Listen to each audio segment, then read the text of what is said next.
Hello tout le monde! Salut, salut! On espère que vous allez bien aujourd'hui. Ravi de vous retrouver depuis le canapé, ce fameux canapé. Hein. On s'est bien baladé la dernière fois, mais bon, il faut quand même s'asseoir de temps en temps, donc voilà.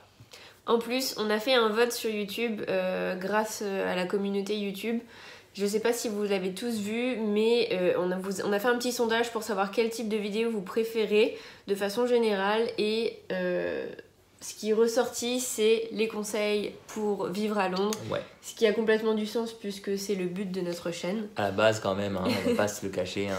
C'est quand même le but principal. Bah oui, donc tant qu'on a encore de la matière à parler et de quoi faire, et bah bien sûr on continuera toujours de faire des vidéos sur l'Angleterre et sur des conseils le plus possible. Et on essaiera juste de varier un petit peu parce qu'il y a aussi d'autres personnes qui aiment d'autres choses. Du coup, aujourd'hui, on se retrouve dans une nouvelle vidéo, comme tous les dimanches, au sujet de comment trouver un travail quand on ne parle pas anglais. Parce qu'on se doute bien que quand on a envie de s'expatrier, on a envie d'avoir une expérience à l'étranger, au début, on parle pas forcément anglais. Et c'est très difficile pour trouver un travail sans parler anglais. Donc on s'est dit qu'on allait vous donner nos petits conseils, ce qu'on voit depuis qu'on est ici, parce que forcément, maintenant nous on parle anglais, mais il y a un petit moment c'était pas forcément le cas. Bon, comme le dit Joséphine, on va essayer de vous donner des petits conseils et peut-être des petites sources pour trouver du travail lorsque vous n'êtes pas forcément à l'aise en anglais. Puisque comme tu le disais, c'est vrai que venir à l'étranger, c'est peut-être aussi pour apprendre l'anglais à la base. Hein. Ouais. Ça peut être une des raisons. Voilà. Donc voilà, n'hésitez pas à rester jusqu'à la fin de la vidéo si elle vous intéresse et puis si vous la trouvez utile, n'oubliez pas de vous abonner et de nous mettre un petit commentaire ainsi qu'un like comme d'habitude, hein, on sait que vous le faites, ça fait super plaisir, voilà. Alors pour commencer, étant donné que si vous souhaitez venir en Angleterre, vous ne parlez pas anglais, vous êtes à la recherche d'un travail, etc. Il faudra pas s'attendre à un travail forcément de fou, à moins d'avoir beaucoup de chance et de trouver la bonne opportunité au bon moment. Ouais. Mais bien sûr, il faudra forcément se tourner vers des jobs comme la restauration. De projet, directeur d'agence, choses comme ça quoi. Très rapidement. Manager, voilà, c'est forcément... À l'aise. Oui, donc bien entendu, non, comme vous pouvez vous en douter.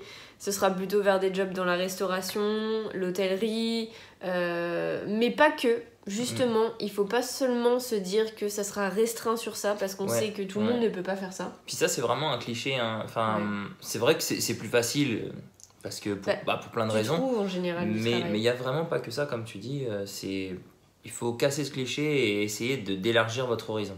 Du coup, essayez vraiment d'avoir en tête qu'il n'y a pas que l'hôtellerie et la restauration, même si c'est vrai que c'est un secteur qui recrute énormément et que le fait de ne pas parler anglais ou pas super bien, c'est quand même possible d'avoir un travail. Même si dans tous les cas, je crois que tu galères au début. Il faut le garder en tête. Le turnover est quand même vachement élevé, donc c'est pour ça qu'ils recherchent constamment sur le secteur en lui-même. Ouais.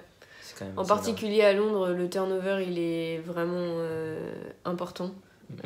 Il y a beaucoup de gens qui viennent pour 3-4 mois, 6 mois et qui repartent. Donc c'est hyper facile c'est plus facile que dans certaines villes en France de trouver un job à Londres, pour être franche. Donc dans ce cas-là, en fait, vous pouvez également penser à des jobs comme le welcomer dans des restos, mais pas que, pour des événements. Il y a également, depuis que ça existe maintenant, les jobs comme Uber, comme Uber Eats, comme Deliveroo.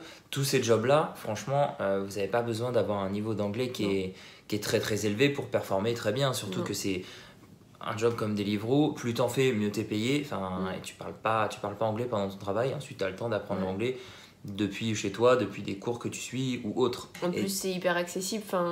Si vous n'avez pas forcément une voiture au début, mais même avec un vélo ou alors vous achetez une petite moto ou un truc, je sais pas. Mais il y en a même qui louent en fait genre un scooter, une petite moto ou quelque chose comme ça, ou même un vélo, parce qu'ils vont ça va leur coûter moins cher de louer par rapport à ce qu'ils vont se faire à la journée où ils vont travailler à fond quoi. Mais n'oubliez pas que si vous venez en Angleterre, vous parlez pas forcément anglais, vous parlez une autre langue. Donc vous avez une autre option, c'est les call centers pour le coup, puisque cette autre langue, c'est un atout dans un call center. Dans un call center qui vise le monde entier, dans lequel il faut savoir parler plusieurs langues, vous avez un atout sur lequel il faut bah, il faut vous appuyer pour trouver un job. Et ces jobs, en général, peuvent bien payer, peuvent rapporter. Ça dépend, il y a des call centers au niveau des ventes, dans le tourisme ou autre. Il y a de tout, ouais, franchement. C'est des jobs qui peuvent être redondants, donc vous y resterez pas forcément toute votre vie, on en est bien conscient. Mais c'est un bon moyen de trouver un travail au début, malgré le fait que votre niveau d'anglais n'est pas excellent. C'est clair. En particulier si vous savez déjà d'avance que vous n'allez pas tenir dans un job de Uber ou etc. parce que c'est pas facile, ou vous n'êtes pas du tout fait pour la restauration, le service, il y a certaines personnes qui sont pas faites du tout pour ça, pourquoi pas se tourner sur un job où au moins vous serez assis à un bureau, au téléphone probablement toute la journée, mais votre français peut vous servir et c'est peut-être plus facile pour certaines personnes de faire du call center que de faire du service. Ça dépend vraiment pour chaque personne, mais pensez-y parce que les call centers à Londres, il y en a vraiment à la pelle et le français est recherché quand même. Ah oui, donc, énormément. Faut pas... On reste juste, le pays est placé juste à côté, c'est logique. Dernière petite chose au job auquel il faut penser. On sait que c'est un peu au milieu entre un job et pas être un job, mais pensez bien à peut-être l'option au pair. Ça peut toujours dépanner, c'est pas un vrai salaire, mais pourquoi pas le faire pendant quelques mois, le temps de se familiariser avec l'anglais et peut-être apprendre, parce qu'au final, en quelques mois, genre 6 mois, vous pouvez facilement vous démerder en anglais et trouver un autre job. Et puis tu dis, c'est pas un vrai salaire, mais c'est compensé par le fait qu'en général, tu vis chez l'habitant, t'es logé, t'es nourri, donc t'as des dépenses en moins, donc ton salaire est quand même ok. Ça dépend d'où tu tombes, mais il y a quand même moyen de passer des bons moments et d'apprendre son anglais en le boostant vraiment rapidement, plus rapidement que les autres jobs qu'on a cités. Encore une fois, juste un petit sujet, une petite parenthèse sur le au pair. Surtout, si vous êtes dans une famille au pair et que vous n'êtes pas heureux, changez. Il y a beaucoup d'arnaques aussi, il y a parfois, c'est sous-payé. Donc faites quand même attention, ne prenez pas n'importe quel au pair, prenez bien le temps de chercher vous-même, de rencontrer la famille. Skype si vous êtes en France, etc. Prenez le temps, ne vous jetez pas sur la première famille en vous disant qu'il n'y en aura pas d'autres. Parce qu'il y a vraiment des trucs qui arrivent, il faut quand même se méfier. Bon, maintenant que vous savez un petit peu les travails dans lesquels vous devriez postuler, etc. pour avoir un peu à quoi vous attendre, un pourcentage plus élevé d'être pris au début, malgré le fait que vous ne parlez pas forcément parfaitement anglais, ça ne saurait tarder bien sûr. Il faut savoir où les trouver ces travails, où les chercher, quelles sont les sources qui vont peut-être fonctionner le mieux ou qui vont fonctionner le mieux pour vous tout simplement, pas pour d'autres mais pour vous, oui. Alors la première source, on va pas se le cacher, c'est une plateforme énorme, c'est Facebook. Il y a énormément de groupes sur Facebook pour les Français à Londres avec des jobs. Il y a même des groupes qui sont focalisés sur stage, sur logement, sur job, sur chercher un travail et où il y a des offres de travail qui sont postées journalières, des offres journalières. Il y en a tous les jours qui tombent. Et franchement, c'est une très bonne option puisque vous avez juste à contacter la personne qui vient de faire le poste, vous renseigner et ça peut très bien vous correspondre et ça peut aller comme un claquement de doigts, vous trouvez un travail très très rapidement dans les premiers jours où vous êtes sur Londres ou même pas encore à Londres pour le coup. Faut vraiment pas négliger Facebook parce que franchement, c'est incroyable le nombre d'offres que vous pouvez trouver si vous cherchez un logement, vraiment tout. Il y a énormément de groupes, la communauté des Français à Londres et des Français en Angleterre, elle est vraiment massive. On est vraiment nombreux et il y a toujours quelqu'un pour te renseigner ou pour te donner, pour t'aider. Une autre option, c'est LinkedIn. Il y a peu de gens, c'est divers et varié LinkedIn. Moi j'ai l'impression que c'est moins utilisé que ça ne devrait l'être. Et notamment pour les jobs comme les call centers, vous aurez toutes les annonces référencées pour toutes les boîtes qui recherchent, listées comme ça, tac, et vous aurez juste à apply. Surtout qu'avec LinkedIn, vous allez remplir vous-même votre CV qui sera tout le temps enregistré, ça rend bien, c'est une plateforme qui est connue et qui fonctionne. Il y a moyen de trouver un travail très très rapidement. Moi c'est LinkedIn pour le coup. Franchement, on a tendance à se dire que LinkedIn c'était un réseau qui est un peu en train de mourir, mais pas du tout. Et en fait, moi je me rends compte maintenant que pour trouver un emploi, il n'y a rien de mieux que LinkedIn. Faites bien en sorte que votre profil soit à jour. Que votre photo soit correcte et pas un truc qui date d'il y a 10 ans et que vous avez l'air d'avoir 16 ans dessus. Ça a de l'importance, faut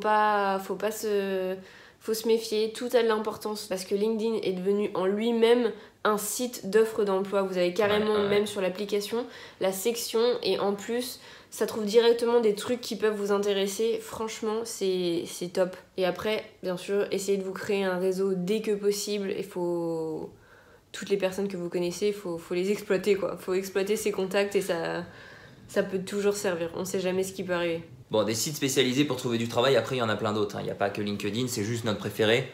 On l'a compris, clairement. Mais il y en a vraiment plein sur Londres. Vous avez Gumtree, qui n'est pas que un site pour trouver du travail, par exemple. Non. Mais ça ressemble un peu à Le Bon Coin, tu vois. Le Bon Coin, où vous aurez plein de sections, mais il y a aussi la section Trouver du travail, sur lesquelles vous aurez plusieurs annonces. C'est un peu le bordel. Ouais. C'est pas évident de trouver, mais beaucoup d'anglais l'utilisent. Si vous arrivez à vous frayer un passage dans Gumtree, dans toute la merde qu'il y a moyen que vous puissiez trouver quelque chose. C'est clair. Bon, après, des plateformes qui sont vraiment connues, vous avez Reed. C'est vraiment une énorme plateforme qui est hyper utilisée aussi au Royaume-Uni. En Australie, c'était pareil. France, je pense même pas. Enfin, je la connaissais pas du tout de l'époque où on était en France. Mais depuis l'Australie, on la connaît et elle est quand même vachement utilisée aussi en Angleterre. Donc pourquoi pas l'utiliser. Vous avez Indeed dans le même genre. Ouais. Vous avez aussi Monster. Monster, c'est quelque chose que moi j'ai découvert pendant ma recherche d'emploi à la base. Parce que toi, tu en avais déjà un, mais que tu avais trouvé depuis la France. Mais moi, je me suis servi de pas mal de sites pour trouver. Finalement, c'est LinkedIn qui a payé. Mais Indeed, Monster, tous ces gros sites sur lesquels tous les emplois sont centralisés, il n'y a pas mieux en fait. Ouais, c'est clair. Il n'y a pas mieux. Il y avait CV Library aussi que j'utilisais. Ouais. Après, toi, je sais que tu conseillerais Accor.com. En fait, si vous recherchez un job dans l'hôtellerie et la restauration, moi je vous conseille vraiment d'aller sur les sites des marques directement. C'est-à-dire par exemple Accor, qui est une marque française. C'est pas les Français qui sont forcément favorisés, mais je dirais que c'est tellement une plus-value. Étant donné que c'est une marque française, ils recherchent en général des Français. Ouais. Donc si vous recherchez un job dans hôtellerie, restauration, allez directement sur le site Accor Job, parce que faut pas croire que vous n'aurez pas de réponse. Quand les offres sont postées, si elles datent pas d'il y a 1000 ans, ça veut dire qu'ils cherchent encore quelqu'un. En tout cas à Londres, je sais que Accor, ils valorisent vraiment les Français, donc faut pas négliger ça. Après, c'est toujours la même chose, si vous avez pas de réponse, si on sait jamais, faut pas se dévaloriser ou se démoraliser, parce que des fois ils ont peut-être déjà trouvé quelqu'un, ou des fois c'est trop tard, ou surtout postuler à des offres que vous savez que vous avez l'expérience nécessaire et vous avez ce qu'il faut pour le faire. Ne postulez pas à des offres de 5 ans d'expérience et vous avez 1 an d'expérience. Non, ils vous rappelleront pas et ça risque de vous démoraliser. Donc c'est pas la peine de viser trop haut. Visez à votre niveau, pas plus bas non plus, c'est pas ce que je veux dire, mais sinon vous n'aurez pas forcément de réponse. Mais du coup, pour tous les jobs d'hôtellerie, je conseille quand même d'aller sur les marques directement, parce que au final c'est comme ça qu'ils font la plupart de leur recrutement. De toute façon, on va vous mettre tous les liens dans la barre d'infos parce qu'il y en a d'autres, donc si jamais vous êtes vraiment en recherche intensive, je pense qu'il faut tous les utiliser et il faut passer sa journée dessus. Il y a un certain nombre de plateformes. Aussi la qualité, la vitesse à laquelle vous allez répondre est très importante, parce qu'à Londres, je vous raconte pas, mais oui, ça va tellement vite. C'est pas parce qu'il y a une offre qui est sortie il y a un jour que cette offre est encore valide. C'est vraiment hyper rapide. Comme on vous a dit que le turnover est massif, du coup le recrutement l'est aussi, et c'est très rapide, c'est vraiment beaucoup plus rapide qu'en France. Donc des fois on se rend pas compte et on se dit merde, l'offre elle a 1 jour ou 2 jours, c'est peut-être déjà trop tard quand même. Donc... En fait, vous l'aurez compris, malgré le fait que vous ne parlez pas forcément très bien anglais à ce moment-là, il y a clairement moyen de se trouver un travail, ça, il n'y a pas de souci. Oui. Donc les sources, là on vous en a cité quelques-unes, mais il faut en négliger aucune. Donc le bouche à oreille, quand vous entendez que tel resto est recherche ou telle personne part, foncez, il faut pas perdre de temps. Vos colocs, parce que vous vivrez très certainement en colocation, et vous allez avoir des colocs qui travaillent, qui peuvent potentiellement vous faire rentrer dans leur boîte, ou vous parler de la boîte de leur ami, ça revient au bouche à oreille, mais en tout cas il faut s'en servir.